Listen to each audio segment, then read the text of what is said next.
La sédentarisation des humains et la découverte de l'agriculture sont à la base de la révolution du monde.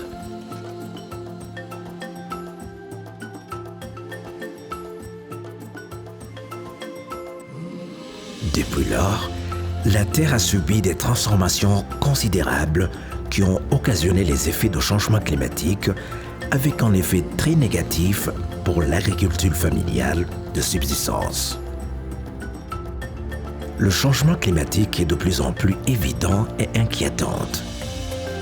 Les terres, morcelées de génération en génération, se retrouvent dépourvues d'éléments nutritifs nécessaires pour permettre aux agriculteurs d'avoir une production agricole suffisante afin de nourrir une population qui ne cesse d'accroître.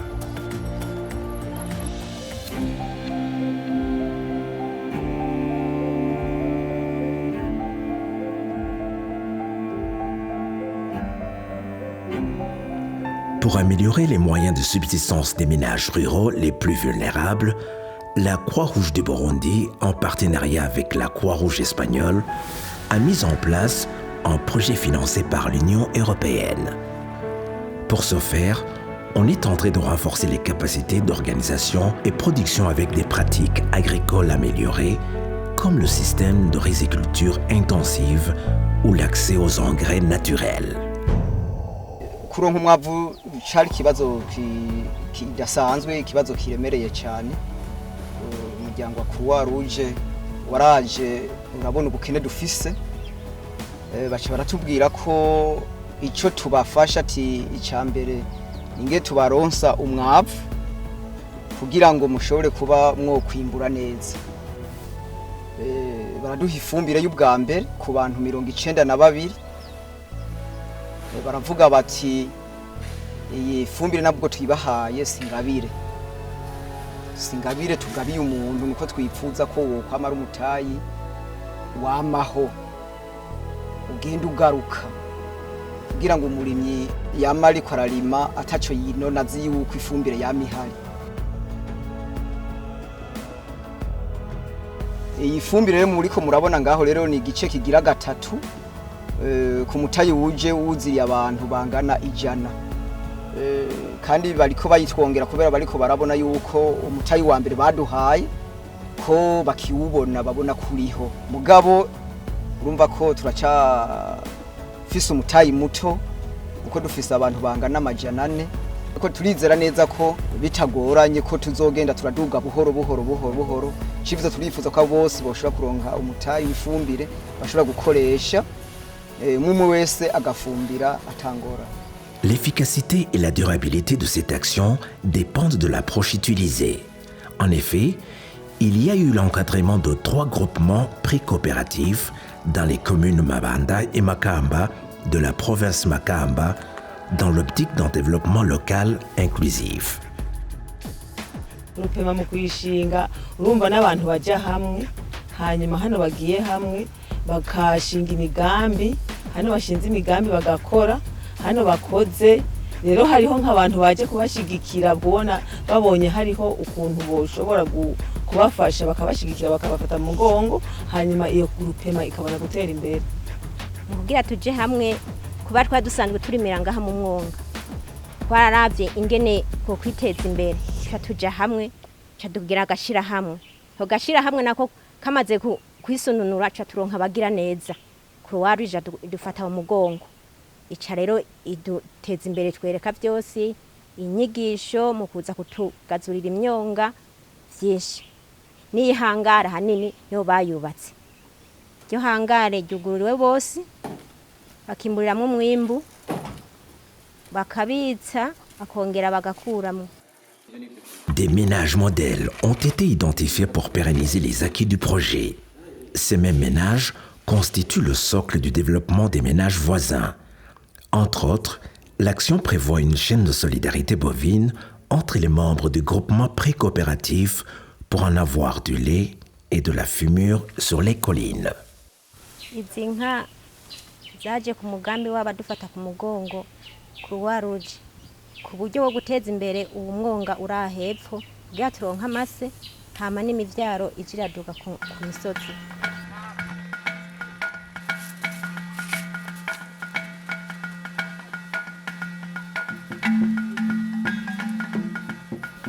inka niyo twaronse kubera ni umuvyaro twaronse hariya ahantu bashize uburaro ubwo abanyamuryango barazanye Croix Rouge yarazanye iraro ahantu hariya mwishirahamwe ryavyuka kare nanje nkaba ndi umunywanyi nyene marabaza baratwokorera umuvyaro uja ku mutumba irya rero niyo ndayikuye kubera ndaza ndagaburira ziriya ziri hariya baca baraduha umuvyaro ukuntu tuyiravye tuyigaburira turi abamama batatu tugenda turayiha utwasi hanyuma uduse tuvumbuye tuza turagabura tugashira murabona uduharagaho mugabo uduse turatubera duke hariya nyene turabandanya n'ubu tuguma tugaburira kugira abandi nabo baronke n'ubu hariyo imivyaro ibiri tutaradugana tuze turaha abandi bitegerezwa yuko iroguma ivyara duhana nguwo nzo aho turi batatu tuzo umwe arotwara yongere uwundi nawe aho uwundi yongere isubire ivyare uko nyene gushika dukwizanye. Pour avoir du fumier organique nécessaire, les agriculteurs et agricultrices ont été formés sur plusieurs méthodes d'en produire. Baratwigisha baratubwira ko ifumbire z'ikirundi zitegurwa mu buryo butandukanye. Umva hari ifumbire y'ikirundi ivuye ku bitungwa, ifumbire y'ikirundi ivuye ku mwavu, ku bintu umuntu aba yateguye yaba bivuye ku vyatsi canke ibitumbagurwa vy'ibitoki akabitegura. Hanyuma ku nyigisho bariko baratwigisha ari ku mitumba bariko baradusigura bavuga ku ifumbire ivuye ku mwanda mutoyi ingene abantu bashobora kuwukoresha. Les urines et les fesses sont des fertilisants qui étaient jadis négligés. Dans le cadre de cette action, hommes et femmes ont été formés à la construction et à l'utilisation des toilettes agroécologiques. Kare twahora dukoresha ifumbire y'angre tugakoresha n'umwavu w'ikirundi. Ariko ivyo rero kenshi na kenshi vyadusaba amafaranga menshi. Bikadusaba amafaranga kandi utayafise wasanga utashoboye kurima ngo wimbure. Ariko uwo muryango utabara imbabare Croix Rouge waciye wuza uradushigikira uratwereka n'ingene twokora amatwarete ushobora gukuramwo umwavu umwavu tuvuge amavyi ajya amavyi barahindura akabongera ukayafukira ahantu.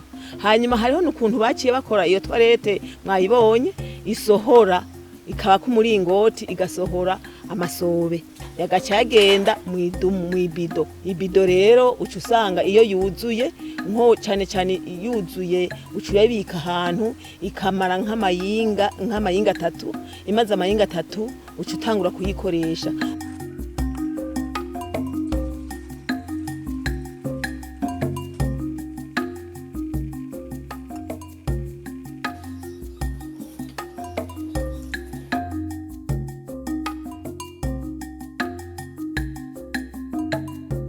Après avoir utilisé la latrine, certaines mesures d'hygiène doivent être observées pour prévenir les maladies très courantes au pays, comme la diarrhée.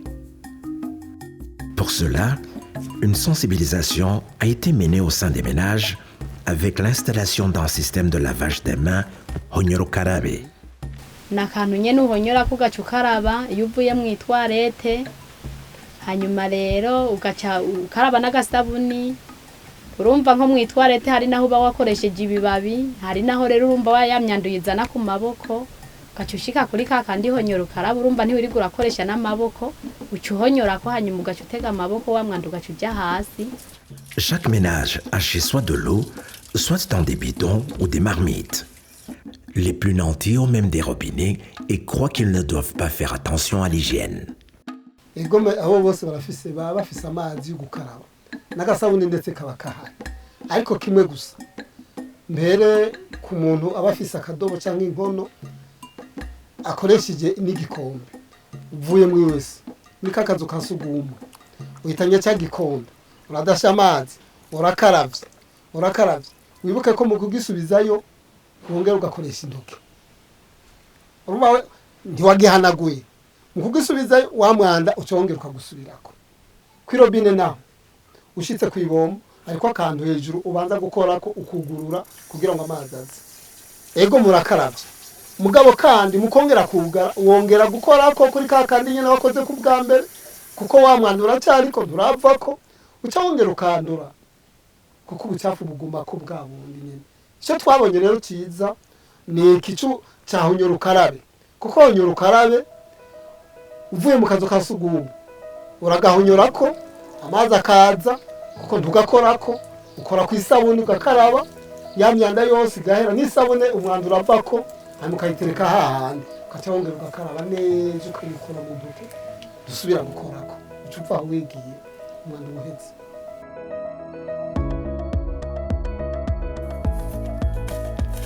Avant, les légumes se cultivaient dans les marais. Mais aujourd'hui, au sein même des ménages, des jardins de cuisine, verticales pour gagner de l'espace, sont mis en place en vue d'avoir facilement des légumes, ce qui diversifie les repas familiaux et lutte contre la malnutrition. Kare abana b'iwacu bari bwatugwarireko kugira barye imboga ari uko bazikuye mu isoko hari aho twakena agafaranga ko kuzisuma umutama w'iwanje yamana ishasha yikura imakamba none ubu isaha yariyo yose nkenereye naha imboga hafi y'igikoni nkafungurira umuryango hanyuma n'umubanyi atarabibana nkamuha ko akagenda agafungurira umuryango wiwe mugabo ubu yemwe mutama si nkimugora ngo imboga agura agakeke ntekana na zamboga igitunguru ndacisoromeraho ubu turi abantu tumerewe neza kuko turarya imboga tuziyamuriye hafi y'igikoni.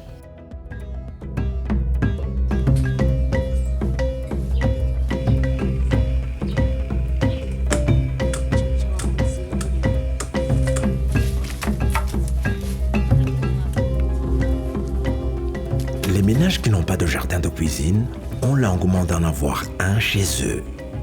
Les ménages modèles sont alors sollicités pour la formation sur l'aménagement des jardins de cuisine. Nagenda ahantu nkabona baragafise nanje nkandakanyoterwa emwe cyane ko mbona aho turi bimbura baronka udusogoro bakaronka uturenga eka byinshi hanyuma rero ndakanyoterwa ngenda kumubanyi ati nanje mu bizokanyubakire.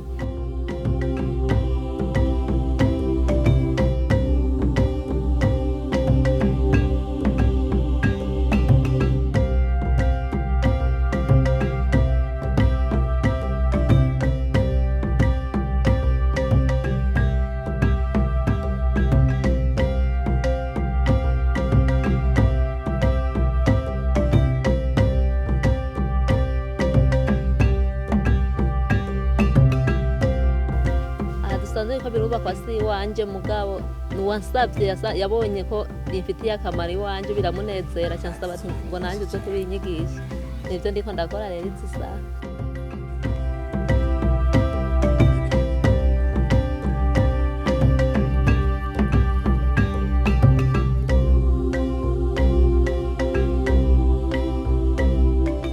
Une grande partie de la production agricole est consommée cuit. Au Burundi, le bois de chauffage constitue la principale source d'énergie des ménages pour la cuisson. Aujourd'hui, la déforestation est très avancée et les conséquences, comme les inondations ou les glissements des terres, sont néfastes.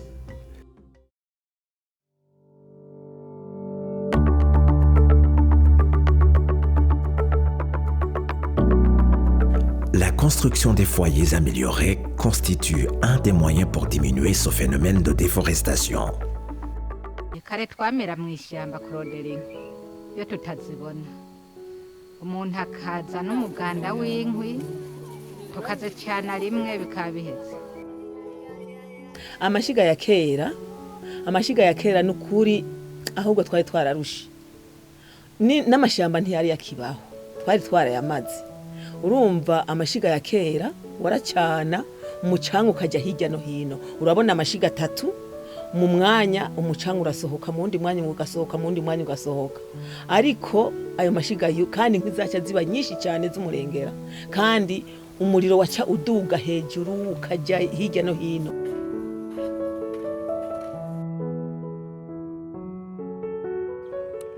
Ariko ubu ayo mashiga y'ubu ya kijambere yatwara inkwi nke, urabona umucanga uguma hamwe na hamwe, kandi yagatwara inkwi nke cyane. Kandi ikindi kigira kabiri, ibyo kurya bisha byihuta kandi bigashana kanovera. Ikindi kandi ayo mashiga nta myotsi myinshi usanga ishobora kuboneka. Urazi yuko nka benshi ubu bamaze bagwaye amaso, umwotsi mwinshi usanga ubagirira nabi. Ariko ubu muri ayo mashiga ya kijambere nta mwotsi mwinshi, kandi ntibisaba guhuha, akayaga niko kashobora gucana uwo mucanwa. Ikindi n'ibiti ubu biragwiriye, ubu ntibicononekara cyane. Ndose inkwi zingahe 2 3 ndamenya yuko ngi biharage bihiye neza, ndabitetse nta kimbuza kuza kurima. Nzankwi ndazisize mu ziko, ngenda negenyeze izo 2 asanga indya zahiye.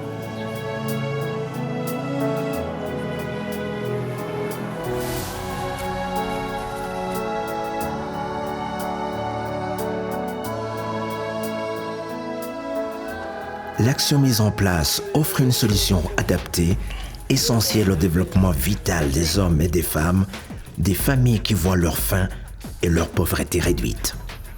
Bien gérer l'agriculture et l'élevage peut garantir la nourriture et générer des revenus décents pour soutenir le développement des personnes, leur projet de vie de manière durable en protégeant leur environnement.